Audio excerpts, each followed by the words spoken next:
तो foreign exchange difference था, कहाँ जा रहा था वो? पीएनएल में, अगर आपको याद हो तो। और जो 31 मार्च को जो अनरियलाइज गेन या अनरियलाइज लॉस था, तो वो भी कह सकता हूँ पीएनएल में ही जा रहा था। फिर हमने इसमें क्या देखा था, अगर मैं छोटी छोटी बातें बोलूं, हमने AS11 में देखा था कि भाई जो भी एक्सचेंज लॉस होता है वो कहाँ जाता है? पीएनएल। बहुत अच्छी बात है। फिर हमने देखा सर, अगर एक्सचेंज लॉस किसके ऊपर हो? डेप्रिशिएबल एसेट, और रादर में को ऐसे बोलना चाहिए, exchange loss on a loan. और ये लोन किस लिए ले लिया था आपने? डेप्रिशिएबल एसेट, यही था ना? तो आपको याद है आपके पास दो ऑप्शंस होती थी, option number 1 and option number 2। Option number 1 था, जैसा चलता आ रहा है चलाते रहो, लोन को जो आप रीस्टेट करोगे, ठीक है, उसको कहाँ ट्रांसफर कर दो? पीएनएल। रिलेट हो रहा है ना आपको? और ऑप्शन नंबर 2 क्या था बच्चे? पैरा 46 से अवेल कर लिया आपने, तो क्या करा आपने? ऐड या फिर रिड्यूस फ्रॉम कॉस्ट ऑफ, अगर आपको याद आया तो, यही था ना? Then but what about exchange loss? ये बहुत अच्छा बन रहा है, आप इसको बना लेना। On a loan that is on other than depreciable asset, जैसे कि वर्किंग कैपिटल लोन, जैसे कि, यानी कि अदर देन डेप्रिशिएबल एसेट का मतलब क्या हो गया? Example, WC loan. WC loan समझ गए ना? Working capital. दूसरा, loan for acquisition of land.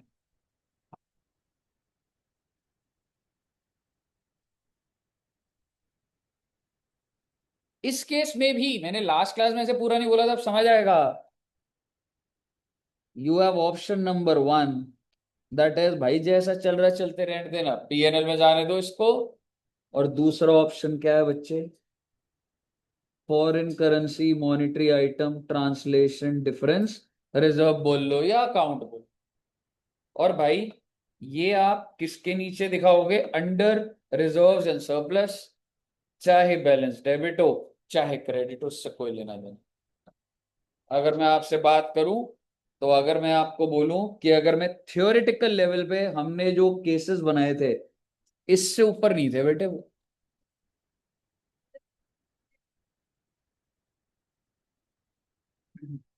Working capital loan कहाँ पे? ऑप्शन 2 में, ऐड और reduce from cost of asset. ठीक है,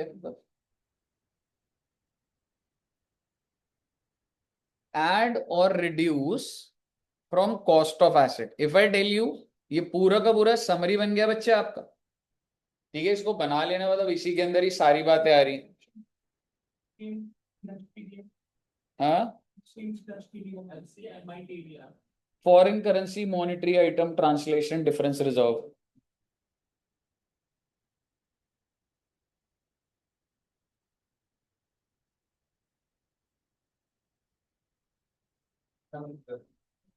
ओके, बहुत अच्छा बन गया बेटे, बना लेना बेटा।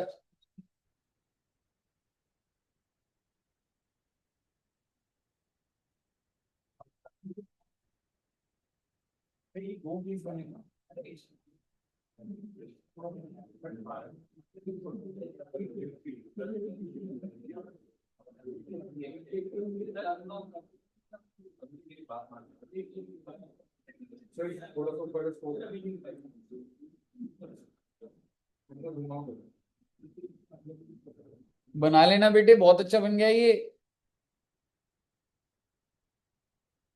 ऋतिक जी बना रहे हैं ना? ठीक है।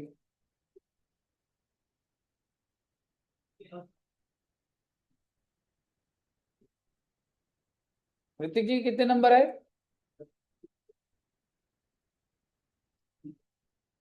कितने, वैसे ही पूछ रहा हूँ मतलब जनरली।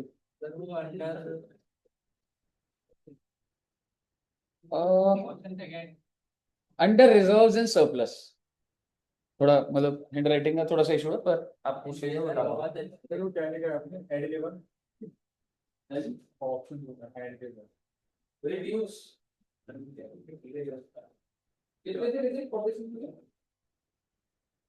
मिस वेट 18/5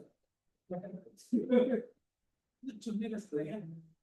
धीरे धीरे एग्जैक्टली ये होना चाहिए। सीएमए की क्लास गौरी जी नहीं, और नए नए वाले सीएमए की नहीं है गौरी जी, आपकी नहीं है। मैंने गलती से बोल दिया था आपको। जो न्यू सीएमए स्टूडेंट है ना, उनकी नहीं है बच्चा।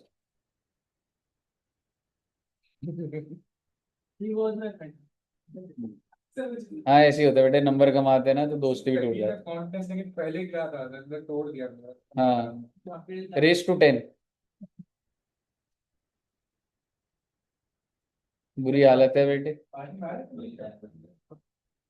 चलिए एक बार नोट कर लीजिए।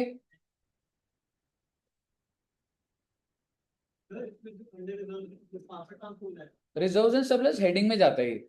फॉरेन करेंसी मॉनेटरी आइटम, ये जो रिजर्व है, जैसे जनरल रिजर्व होता है, पीएनएल होता है, सीआरआर होते हैं, रिजर्व एंड सरप्लस की कैटेगरी है। ये डिस्क्लोजर होता है कि इट विल बी डिस्क्लोज। हो गया बच्चे यहां तक?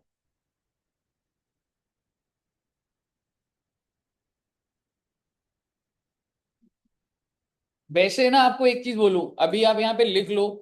कुछ बच्चों का ब्रांच अकाउंट जिनका हुआ नहीं है, कितने बच्चों का हुआ है ब्रांच अकाउंट्स वैसे? अगला मैं सोच रहा हूँ अगर हुआ हुआ है तुम्हारा, ठीक है। पर ये लिखने के बाद ना फर्दर और लिख लो एक बार, नोट्स बन जाएंगे आपके पूरे सही से। ठीक है, फिर हम क्वेश्चन देखेंगे 2-3 और अभी खत्म हो जाएगा स्टैंडर्ड। आपको याद है मैंने आपको बताया था कि फॉरेन ऑपरेशंस होते हैं दो तरीके के, याद है? कौन कौन से होते थे बताना। हाँ, integral foreign operations, non integral foreign operation. और आपको पता है इंटेग्रल फॉरेन ऑपरेशन क्या होता है? जैसे बाहर मेरा कोई एक ब्रांच है, सब्सिडरी है, तो वो यूएस में है, ठीक है। तो जब उसका जो ट्रायल होगा वो तो यूएस में होगा, तो मुझे उसके ट्रायल को कन्वर्ट करना पड़ता है रुपीज। एक चीज समझो, मान लो I have a branch in US, head office इधर है और ब्रांच किधर है? यूएस में। तो वो अपनी अकाउंटिंग कैसे करोगे आपके हिसाब से, रुपीज में, डॉलर्स में? डॉलर। तो क्या वो डॉलर का जो भी उनका डेटा है मुझे रुपीज में कन्वर्ट करना पड़ेगा, नहीं करना पड़ेगा? करना पड़ेगा। तो इंटेग्रल फॉरेन ऑपरेशन का आपको ये भी लिखने की जरूरत नहीं है, थोड़े शॉर्ट नोट्स हो रहे हैं, ठीक है। जो भी मॉनिटरी आइटम्स होंगे उसके ट्रायल के अंदर, या फिर क्या होंगे, नॉन मॉनिटरी आइटम्स, या फिर होंगे items of income and expense. बेटे तुम किसी का भी ट्रायल ले लो, उसमें या तो मॉनिटरी होते, मॉनिटरी का एग्जांपल बताओगे? डेटर, क्रेडिटर, बीपी, बीआर, ठीक है, ये होते हैं। नॉन मॉनिटरी क्या होता है? बिल्डिंग, गुडविल, स्टॉक, फर्नीचर, ठीक है। तो एसेट आ गए सारे के सारे। और आइटम ऑफ इनकम एक्सपेंस क्या हो गया? Salary, wages, sales, purchase, purchase return, sales return. आपके ट्रायल में हर एक आइटम को इस पे ब्रेक कर सकता हूं मैं, ठीक है। मुद्दे की बात ये है, मॉनिटरी आइटम को कन्वर्ट किस पे करा जाएगा? क्लोजिंग रेट पर। आप लिख लीजिए, अभी जिन बच्चों ने करा हुआ उनको याद आ रहा होगा बस। नॉन मॉनिटरी को date of transaction, items of income और एक्सपेंस को एवरेज रेट। अरे सर ये क्या लिखवा रहे हो, छोड़ो ना बेटे, लिख लो बस आप एक। कल को जब आप जब रिवाइज करेंगे, जब ब्रांच हो चुका होगा, इधर आओगे तो बस एक फटाफट क्विक रिवीजन के लिए नोट्स बन। सिमिलरली नॉन इंटेग्रल में monetary item, non monetary item, items of income and expense, monetary item closing, non monetary closing, यही अलग बात थी यहाँ पे, items of income and expense that is on average. जो भी एक्सचेंज डिफरेंस आता है वो पीएनएल में चार्ज हो जाता है इसका, और इसका जो भी एक्सचेंज डिफरेंस होता है फॉरेन करेंसी ट्रांसलेशन रिजर्व, ये वो बड़े वाला रिजर्व नहीं है, ये नॉर्मल है, foreign currency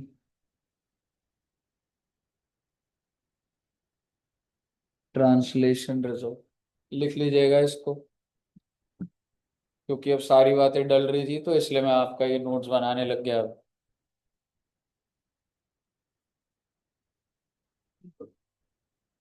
date of transaction, हाँ उसके नीचे एवरेज रेट, ओपनिंग और क्लोजिंग का सुपर आईएएस पर हाईएस्ट नहीं, ओपनिंग क्लोजिंग का एवरेज, हाईएस्ट प्लस लो, मतलब अगर 24-25 है तो 1/4 24 करे, 31/5 25 करे, उसका एवरेज। एक तरीके की बात करें मंथ में आईएएस और क्लोजिंग का नहीं ये वो नहीं है, ये देखो दिया होगा पेपर में, निकालना नहीं होगा। हाँ दोस्त क्या कह रहा था,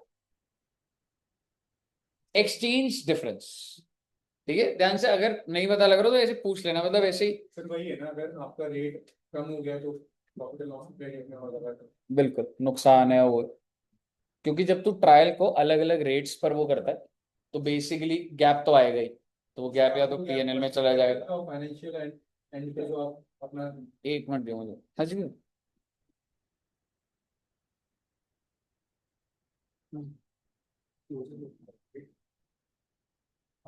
नहीं, हाँ हाँ हाँ हाँ हाँ हाँ,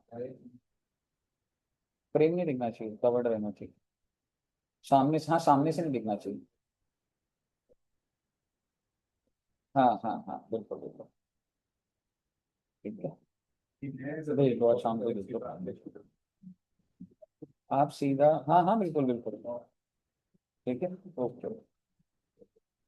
सर ये कौन सा reserve foreign currency translation reserve, just अगर तेरा जैसे जो गेन है तू क्रेडिट करता है उसको पीएनएल में, तो वो गेन के नाम का रिजर्व बन गया, rather than showing it PNL सीधा टू रिजर्व हो गया, टू फॉरेन करेंसी, और अगर डेबिट बने तो फॉरेन करेंसी ट्रांसलेशन डेबिट करो, वो अलग चीज थी। ये यहाँ पे ये अलग एक कॉन्सेप्ट है, ये तो था in relation to non depreciable asset loan लिया, ये तो अलग चीज, ये तो पूरा का पूरा ट्रायल कन्वर्जन हो रहा है। ये आपको समझ आएगा जिन बच्चों का ब्रांच हुआ है, नहीं है कुछ भी नहीं है, ये आपने नोट करा बस आप, ठीक है, जिन बच्चों को नहीं पता लग रहा है वो दिमाग लगाने की जरूरत भी नहीं हो, तो डिटेल्ड बात है। बताइए क्लियर है बच्चे, चलिए अब अगर आपका फ्लो बन चुका है, अब आपको ध्यान होगा हमने लास्ट क्लास में एक क्वेश्चन स्टार्ट करना था, ठीक है, वो क्वेश्चन देखेंगे और फिर फॉरवर्ड कॉन्ट्रैक्ट्स और उसकी मैं बात करूं, ठीक है, आइए।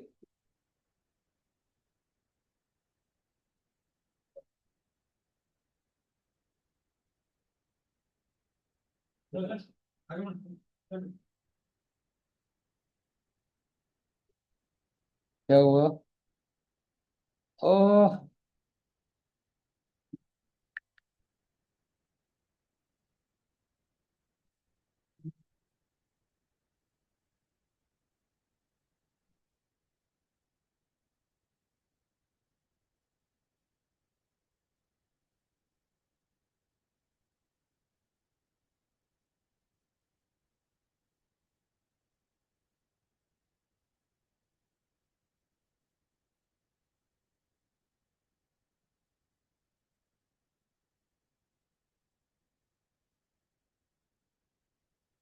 चलिए, आइए बच्चे ध्यान से देखना बच्चे, ठीक है, पुराने वाले एग्जाम्पल ध्यान है ना, या पहले वो करें, हाँ एक बार फ्लो बन जाए। आपको याद है ये वाला क्वेश्चन करा था आपने, मैं ओरली बताता हूँ, हाँ मैं एक बार ओरली बताता हूँ, ठीक है, आपने गुड्स परचेज करे हैं, ठीक है, कितने रुपए का परचेज करा आपने बाहर से, $15,000, और उस टाइम पे रेट कितना था, 75, तो क्या मैं बोल सकता हूँ जब मैं परचेज करा मैं एंट्री क्या डालूंगा, परचेज टू क्रेडिटर्स, ठीक है, 15,000 × 75 करूंगा जो भी अमाउंट आ रहा है, ठीक है, तो मेरे क्रेडिटर्स भी कितने पे हो जाएंगे, 15,000 इंटू 75। आप डॉलर 15,000 छोड़िए ना, एक ही आप मान लो ना $1 का खरीदा मैंने, तो मैंने लाइबिलिटी कितने की बनाई, 75 रुपए। Purchase debit 75 to creditor 75। ठीक है जी। अब आप मुझे बताइए मैंने सेटलमेंट कब करना है। सर सेटलमेंट तो सर जुलाई में जाके हो रही है, पर 31 मार्च बीच में आ रहा है, और 31 मार्च को वो जो 75 की लाइबिलिटी है वो कितने की हो जाएगी, because now $1 is 74, I have to pay $1, तो मेरा तो 74, मुझे फायदा है नुकसान है, फायदा है। तो मैं क्या करूं, क्रेडिटर को कम कर दूंगा, creditor debit ₹1 to exchange gain ₹1, और एक्सचेंज गेन को पीएनएल में भेज दूंगा, क्या एंट्री होगी उसकी, exchange gain to PNL. 3 entry हो गई आपकी। अब जब मैं सेटल कर रहा हूं on 7 July, I have to pay 73, but my creditor is at 74, so creditor debit 74 to bank 73 to exchange gain ₹1, again it is transferred to PN। याद आ गया ना आपको। इसी तरीके से ऐसे ही देना ये, ठीक है, ये भी वही था। ठीक है, अब आपके सामने मैं सीधा लेके आ रहा हूं बात को। अच्छा एग्जांपल है जो आपको कराऊंगा।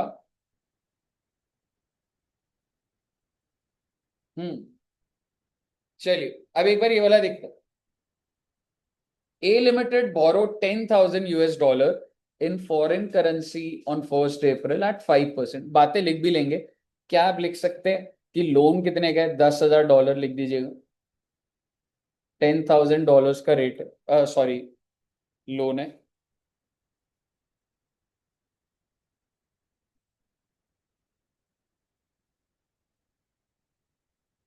कौन सी डेट को आपने लोन लिया है बच्चे, 1 अप्रैल 2001 मान लेते हैं, 21 मान लो, चलो कॉमेंट रख लेते हैं, 1/4/2021।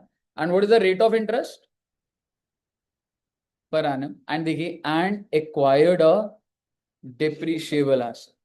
तो जस्ट आपको रिवाइज कराने के लिए, जो भी डिप्रिशिएबल एसेट के अगर अगेंस्ट है, तो वैसे तो सिंपल रख सकता हूं भाई, जो भी नुकसान हो रहा है पीएनएल में जाएगा, गेन है पीएनएल। और दूसरा क्या ऑप्शन है भाई, उस नुकसान को एसेट की कॉस्ट बढ़ा दो या एसेट की कॉस्ट को कम कर दो अगर गेन है। द एक्सचेंज रेट आर 1/4/21 को 48 और 31 मार्च को 51। ओ माई गॉड, क्या लग रहा है आपको, फायदा हुआ है नुकसान हुआ है, नुकसान ₹3 का पर डॉलर, समझ रहे हो। You are required to pass journal entry in the following cases। option under 46A is not availed, यानी कि नॉर्मल पीएनएल। ठीक है, दूसरा ऑप्शन क्या है, 46A is availed। ठीक है, आइए देखते हैं। अगर नॉट अवेल्ड है, एक बार आप एंट्रियां डालो फिर मैच करेंगे। लोन की एंट्री डालेगा तू पहले, ठीक है, एक बार चलो एंट्री डालने की कोशिश करना एक बार। कितने का एसेट खरीदा आपने, पहली एंट्री बोल देता हूं ना, asset debit to loan, asset debit to loan ही तो होगा। तो लोन लिया है तो लोन से क्या है, चल बैंक टू वो कर ले, फिर एसेट टू बैंक करोगे। ठीक है, इन्होंने क्या करा है, बैंक लिया है। मैं कह रहा हूं, मैं अगर वहीं के वहीं हाथ के हाथ उसको खत्म करके एसेट करता वो भी सही होता, पर कोई भी दिक्कत वाली बात नहीं, बैंक टू लोन कर दो आप, जो इन्होंने करा वही कर लेंगे बेटे, कोई दिक्कत नहीं, कर सकता कोई दिक्कत। कई बार होता है कि उन फाइनेंशियल इंस्टीट्यूशंस पर पैसा नहीं लेता, कोई एसेट आ जाता है, लोन अकाउंट आ जाता है। ठीक है, बैंक टू बैंक लोन कितने रुपए बचे, 4,80,000। एंड नाउ ऑन 31 मार्च आपका लोन, सर रीपेमेंट इवेंट नहीं है, पर 31 मार्च को जब आप क्लोजिंग करेंगे तो कितने रुपए का नुकसान लग रहा है, ₹3, कितने डॉलर्स पे, 10,000। तो आप देखेंगे, बीच वाली एंट्री छोड़ देना एक बार के लिए, ब्याज की है ना 3 महीने की, कर लेंगे ना उसको। ठीक है, तीसरी एंट्री देखो, exchange difference debit to loan account. पहले 31 मार्च की ये वाली एंट्री डालना आप एक बार, exchange difference debit to loan account, और इस एक्सचेंज डिफरेंस को कहां ट्रांसफर कर दोगे यार, पीएनएल में। अब आप मुझे बताइए, क्या ये जो 3 महीने का ब्याज है इसको बुक करना चाहिए, मैं पे कब कर रहा हूं मुझे नहीं पता, 3 महीने का ब्याज बुक होना चाहिए, बिल्कुल होना चाहिए। कितने रुपए का ब्याज बुक होगा देखिएगा, $10,000 पे 5% रेट था, कितने महीने के लिए, 3 महीने के लिए, यही था ना बच्चे। और उसको अभी के रेट पे 51 पे मल्टीप्लाई कर दो, 25,500 आ जाएगा। अगर एक साल को बनाया मतलब रेट जो है तो क्रिटिकल पॉइंट रेट में नहीं बचेगा। 31 मार्च को एंट्री डलती है। हाँ जी मैम, जल्दी बोलो। हाँ बनाओ मैं मैंने आज तक हो गया ऐसा एक जो नो स्किल ज्यादा प्लान नहीं करना जो भी आया देखो लॉस आ गया इस बार इतने का नेक्स्ट प्लान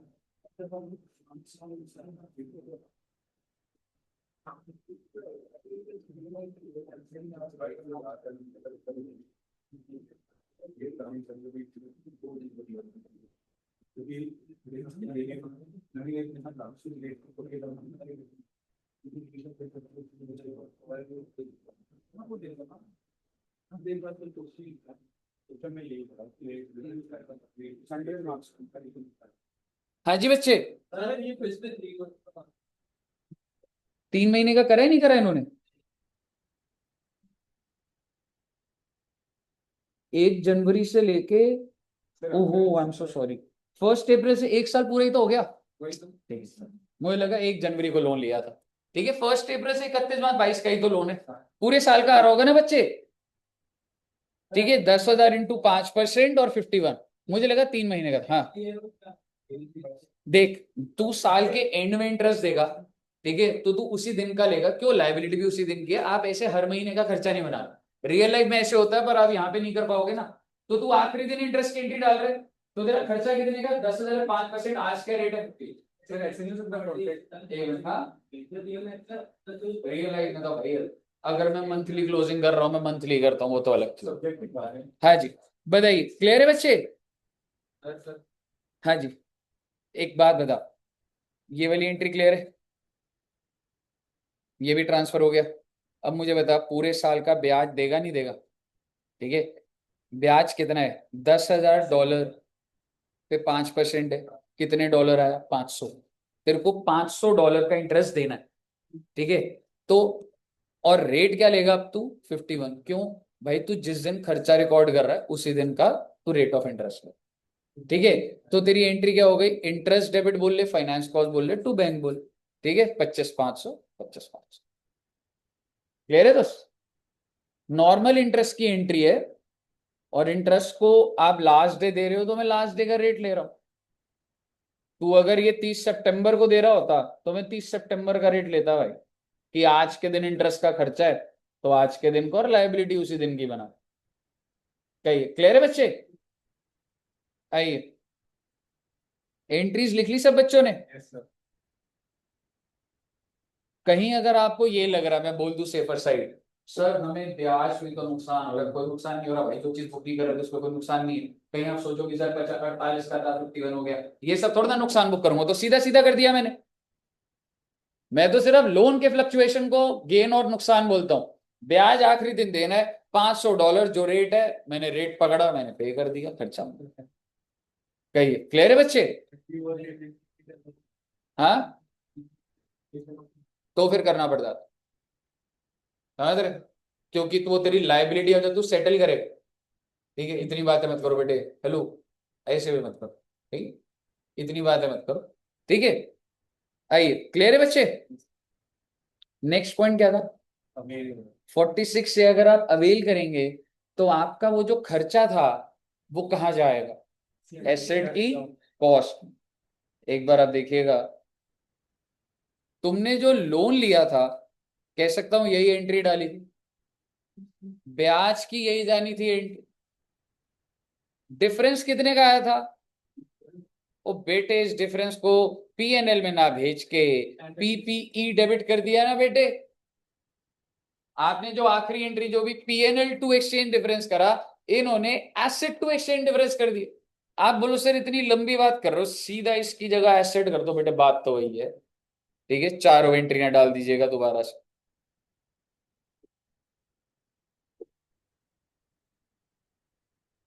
फिर वही अगर ये डेप्रिसिएबल एसेट्स होगा तो फिर रिजर्व की बात ये डेप्रिशिएबल की तो बात हो रही है, सॉरी, हाँ ये उसकी बात हो रही है ना। मैं कह रहा हूँ अगर एसेट होता तो फिर आपको रिजर्व अगला पॉइंट वही, एसेट होता क्यों, डेप्रिशिएबल के लिए थोड़ा ना वो रिजर्व की बात होती।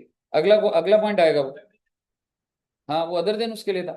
तभी तो आप बातें करते हो, फोकस हिल जाता है। इतने अच्छे नंबर नहीं आए आपकी, कितने कंफर्टेबल हो गए जिंदगी में। एक दिन हाँ जी, क्लियर है बच्चे।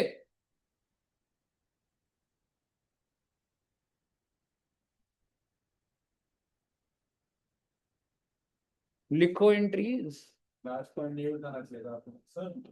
थर्ड वाली ऐसे ऐसी ना ना ऐसी कर दे जैसे कर। हाँ हाँ। बाकी जब तुम प्रैक्टिस करोगे जैसा हाथ बैठ जाएगा ठीक है, अभी के लिए तो ऐसे ही चला। जब प्रैक्टिस करोगे अपने हिसाब से तो वैसे सीधा ऐसे डेबिट भी हो जाओ, गलत नहीं होता, पर अभी ऐसे ही हो।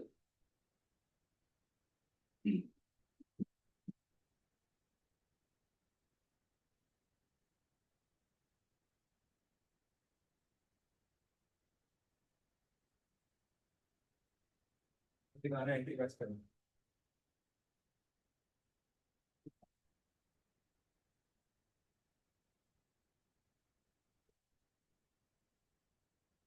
डन है। आइए थर्ड पॉइंट देखते हैं बच्चे। स्पीड रखना, थोड़ा धीरे चल रहा है। आइए, द लोन was taken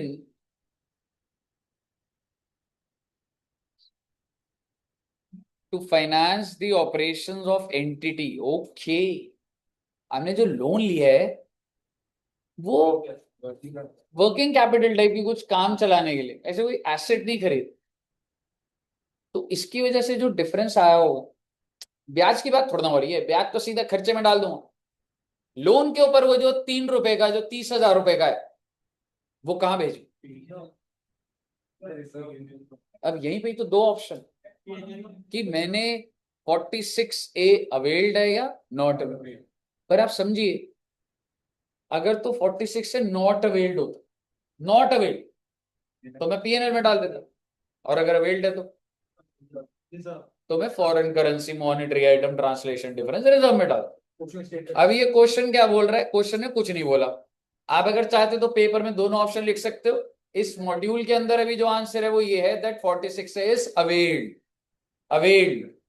तो आप प्लीज सारी एंट्रीज डालिए दोबारा से। You have taken a loan, फिर उसके बाद इंटरेस्ट की payment, exchange difference, and transfer the difference to foreign currency translation item difference reserve. ठीक है, अगर अब यही आ रहा तो वो चीज है। ठीक है, चलिए फोकस से डालिएगा बच्चे प्लीज, फिर मैं आंसर दिखाऊंगा आपको। चारों एंट्री डालिएगा।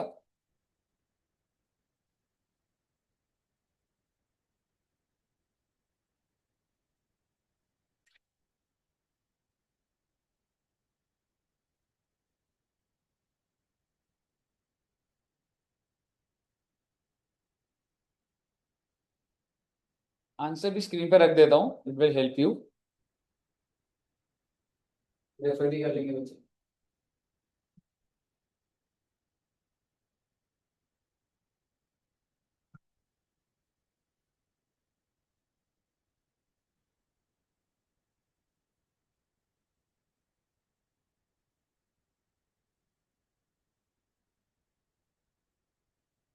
बना गया। बस एक चीज ध्यान रखना, ये भी चीज पेपर में लिख देना इसके नीचे। वो कह रहा है भाई ये जो रिजर्व है ना, इसको धीरे धीरे पीएनएल में भेज देंगे भाई 5 साल depending upon the tenure of the loan और the life of the asset. Asset तो है नहीं, I am sorry, depending on the tenure of the loan. हाँ हाँ, ये नोट भी, ये ये लिख देना। The exchange loss is accumulated, which will subsequently be spread over debited to P&L over the tenure of the।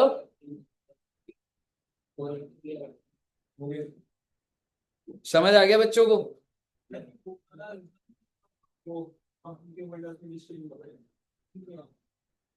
वो रिजर्व, वो फ्री रिजर्व ऐसा बना, मतलब तू क्या करना चाहते हैं रिजर्व का ये बता। ठीक है, कोई भी रिजर्व हो जिंदगी में, वो तो उसका ट्रीटमेंट तो वही। बट टेक्निकली इसके ऊपर कोई बाउंडेशन नहीं। अगर मैं बोलूं व्हाट इज फ्री रिजर्व, जो रिजर्व को मेरे को होल्ड करना है वो चीज है, इसको नहीं करना। अल्टीमेटली मैं क्या कर रहा हूँ, पीएनएल में तो घुसा रहा हूं। नहीं नहीं, बताइए, क्लियर है बच्चे? होगी जर्नल एंट्रीज ना? ओके, आओ बेटे, अब इसका जो आखिरी टॉपिक है यही वाला लास्ट में, एक्सचेंज लॉस।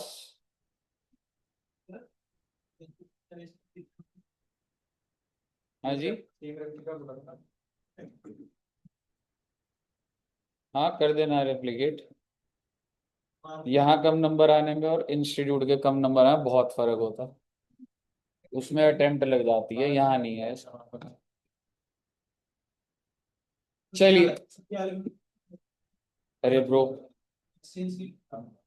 यहाँ से लेके यहाँ तक। हाँ जी, क्या लिखना है?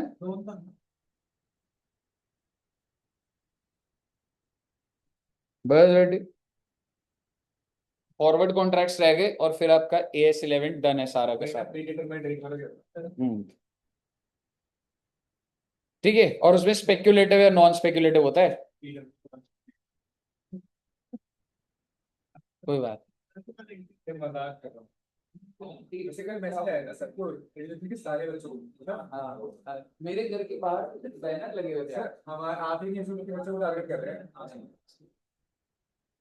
अलग वो अलग पांडे की कंपनी खरीद लूंगा वाला फिर लगा है। देखो, अगर आपको खुद की एबिलिटी भरोसा है ना तो आप इनसिक्योर नहीं हो, लेकिन अगर आप खुद ही आपको लग रहा है सही नहीं कर रहे, सोच बना, तो जैसे आपके नंबर आए, आप लोग बात क्यों नहीं? सर कॉन्ट्रैक्ट्स पढ़ लेते हैं थोड़ा, मतलब मेरे ख्याल से नहीं पढ़े। ठीक है, वो चीज आगे में कोई बात नहीं। सर तो मेरे में समझा रहे थे। हो गया बच्चों? सर अब आपको एक बहुत अच्छा क्वेश्चन दिखेगा बेटे, और अब ध्यान से सुनिएगा। आपको ध्यान है वो मैंने आपके एक थॉट प्रोसेस बनाया था कि अगर मैंने 31 दिसंबर को किसी को $1000 पे कर, आज क्या डॉलर का रेट है? अप्रॉक्स 80। क्या मुझे इस बात का डर लगेगा? नहीं लगेगा भाई, अगर 100 हो गया तो मेरी तो हालत खराब हो जाएगी। जिस वजह से मैं बैंक के पास आज ही चला जाता हूँ, मैं कहता हूँ बैंक मुझे डॉलर मैं तुमसे खरीदूंगा, वगैरह खरीद लो। मैंने कहा आज नहीं खरीदने, ठीक है? मतलब खरीदने को तो मैं आज भी खरीद सकता हूँ, बट ये बात समझना कि मैंने पे कब करना है, 31 दिसंबर। मैंने कहा 31 दिसंबर को आऊंगा, लेकिन उस दिन मुझे डर है 100 ना हो जाए। तो उसने कहा तो 85 पे डील डन कर लेते हैं। मैंने कहा पर आज तो 80 है। कह रहा है ऐसे ही होता है, लेना लो नहीं लेना मत। अब चाहे रेट हो जाए 50 का डॉलर का, चाहे हो जाए 150, मुझे कितने में डॉलर मिल जाएगा? तो टेक्निकली मैंने अपने नुकसान तो फ्रीज कर दिया। Like today if the exchange rate is 80 and I get at 85, irrespective market में जो मुझे फ्लक्चुएशन हो, मेरा तो नुकसान 5 का बुक हो गया ना, मैं उसको बुक कर दूंगा। समझ रहे हो, ये कहानी बन रही। आइए अब देखते हैं। तो क्या बोला है बच्चे? A limited purchase a fixed asset, ये वाला नहीं है वो, एक सेकंड, ये नहीं है सर।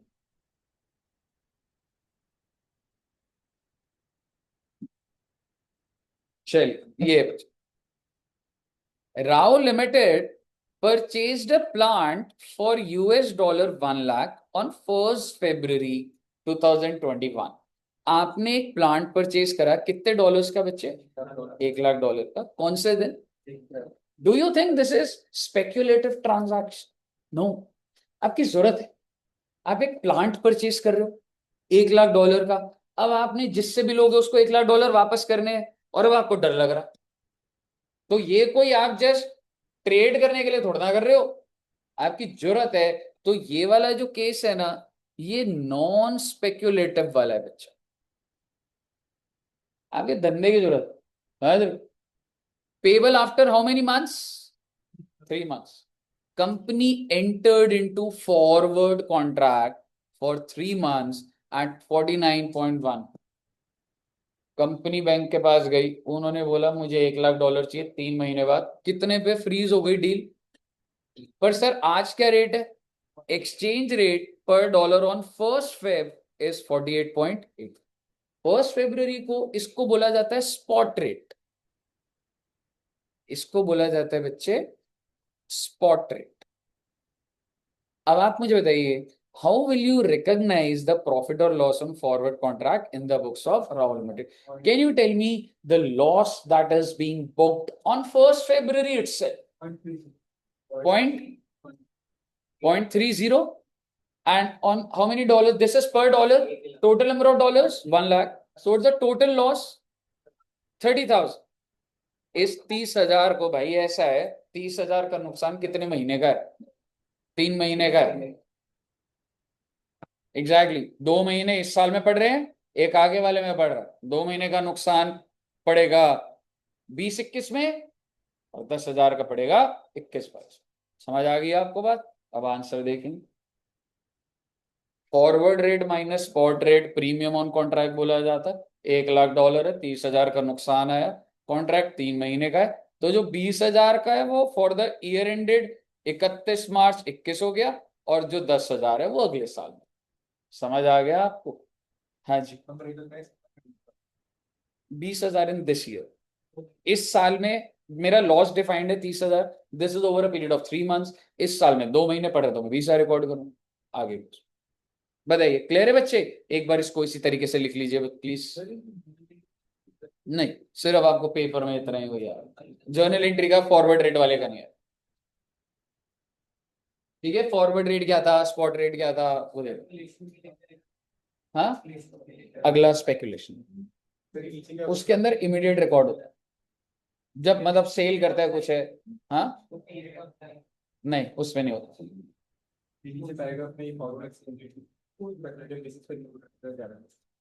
ये वाला छोड़ देना, ये स्पेक्युलेटिव के लिए नहीं।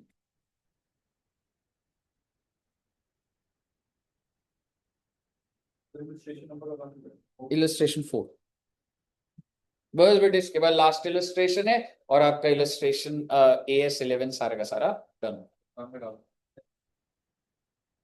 नहीं, considering the performance not suggestible. S लगाना किस पे? हाँ, सामने बैठा हूं इसलिए मेरे साथ जा रहा है। नहीं नहीं, अच्छे बच्चे, सारे अच्छे बच्चे। सब अच्छे बच्चे बन गए हैं सर। पर्सनल आप अच्छे से रहो ना, डाउट आपका ही है। हाँ, नहीं नहीं, आलोक जी इज वेरी इनोसेंट।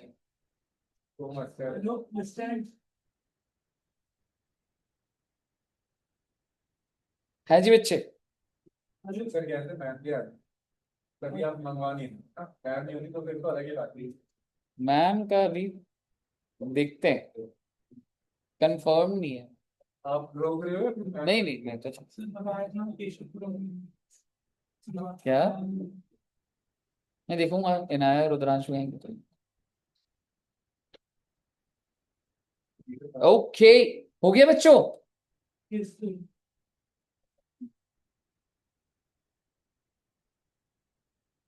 हो गया क्या? ये मत लिखना बच्चे, जो नीचे वाला नोट है ना,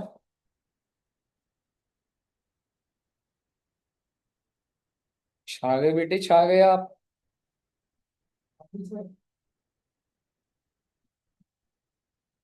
स्वास्तिक जी छा गए आप? नहीं नहीं, मतलब अपना बताओ। स्वास्तिक तो छा गया, टैक्स के पेपर में छा गया, क्वेश्चन देखते ही।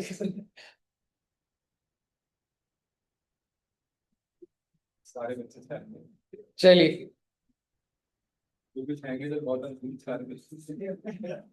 इलस्ट्रेशन नंबर 5 देखिए अब आगे। चलिए, ये वाला आप देखोगे, इसमें क्या कोई एसेट परचेस करा बच्चे? इलस्ट्रेशन 5 में आप देख रहे हो लैंग्वेज को, क्या इसमें लग रहा है कि उसने कोई एसेट परचेस करा हुआ है? नहीं, सीधा कह रहा है he bought a forward contract. मतलब इसका मतलब क्या होता है देखेंगे अभी, बट ये स्पेक्युलेटिव है। ठीक है, अब वो क्या बोल रहा है भाई,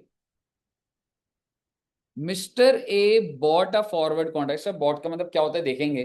फॉर 3 मंथ्स कितने डॉलर्स? 1 लाख। और $1 कितने का है? When the exchange rate was 47.1। 1 दिसंबर को $1 कितने का है? 1 दिसंबर को that is the current rate. मान लो आज 1 दिसंबर है तो आज क्या रेट चल रहा है? 47.2। बॉट का मतलब होता है कि मैं बैंक को बोल रहा हूं मैं खरीदने आऊंगा, ठीक है, कितने महीने बाद आऊंगा खरीदने? 3 महीने बाद। और आपको मुझे किस रेट पे देना पड़ेगा? 47.10। पहले बताइए, आपको ये समझ आया? आप एक बार समझिएगा, अगर आज 1 दिसंबर है तो आज क्या रेट चल रहा है बच्चे? 47.02। और मैं फ्यूचर में जाता हूं तो dollar being an appreciating currency तो वो बढ़ता ही है, ठीक है। तो मेरा डील कितने पे हो जाएगा? मैं बैंक से कितने पे ले सकता हूँ? आपको क्या लग रहा है बंदा ऐसा क्यों कर रहा होगा? कह सकता हूँ इसको लग रहा होगा भाई 48 का रेट जाएगा, बैंक मेरे को बढ़िया रेट दे रहा है, 3 महीने बाद इस रेट पे खरीदूंगा, वहीं क्या वहीं बेचूंगा, प्रॉफिट बुक होगा।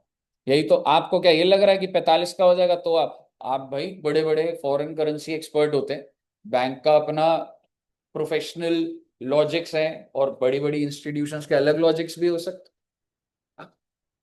On 31st December he closed his books and exchange rate was 47.15। Just ऐसे जनरली पूछा, क्या ये बंदा खुश हो गया होगा या परेशान होगा 31 दिसंबर को?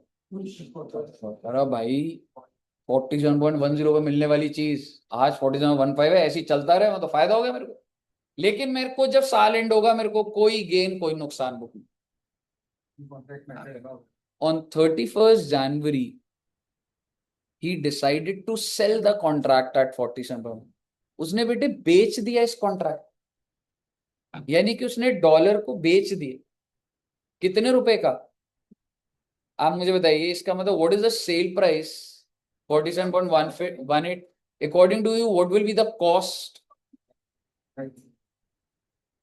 तो भाई ऐसा है, ये रहा सेल प्राइस, ये रहा कॉस्ट, ये रहा प्रॉफिट।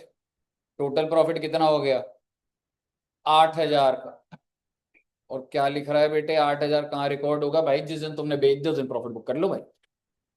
स्पेक्युलेटिव के अंदर है, बेच दिया तूने, हो गया प्रॉफिट, बुक कर लो। जिस दिन बेचा उस दिन बुक कर लो आप, प्रॉफिट और लॉस हो जो भी।